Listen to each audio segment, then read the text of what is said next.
আসসালামু আলাইকুম বন্ধুরা, সবাই কেমন আছেন?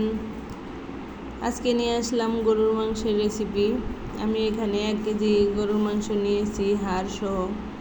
আমি প্রথমে কড়াইয়ে তেল দিয়ে দিলাম, তারপর আমি কিছু জিরা, কিছু গরম মশলা দিয়ে দিলাম, তারপর আমি রসুন কুচি দিয়ে দিলাম।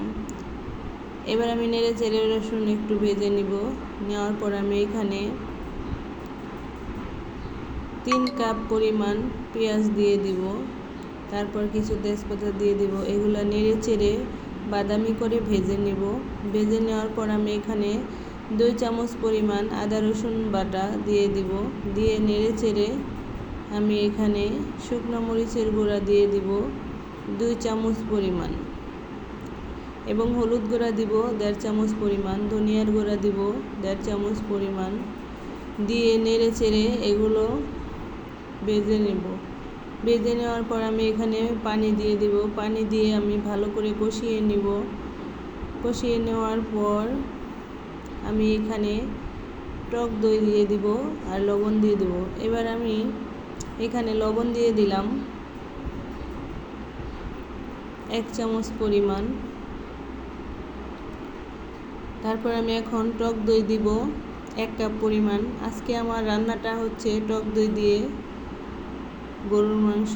এবার আমি টমেটোর সস দিয়ে দিব 1 চামচ। এগুলো একসাথে নেড়ে চেড়ে কিছুক্ষণ কষিয়ে নেব। কষানোর পর আমি এখানে মাংসগুলো দিয়ে দিব। আমি মাংসগুলো ধুয়ে পরিষ্কার করে রেখেছিলাম, মাংসগুলো দিয়ে দিলাম। নেড়ে চেড়ে তারপর আমি ঢাকনা দিয়ে ঢেকে দিব।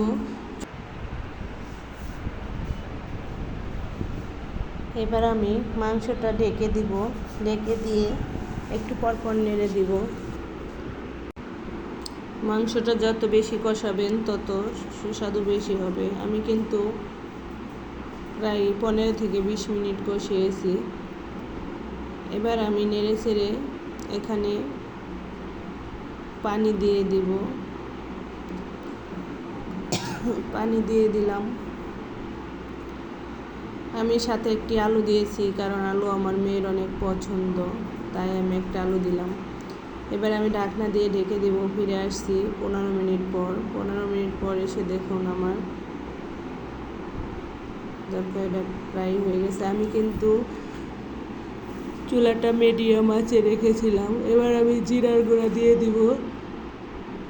জিরার গুঁড়া দিয়ে নেড়ে চেড়ে চুলাটা বন্ধ করে দিব। আমার রান্না শেষ। কেমন হয়েছে রান্নাটা সবাই কমেন্টসে বলবেন। ধন্যবাদ সবাইকে। আবার দেখা হবে। আসসালামু আলাইকুম।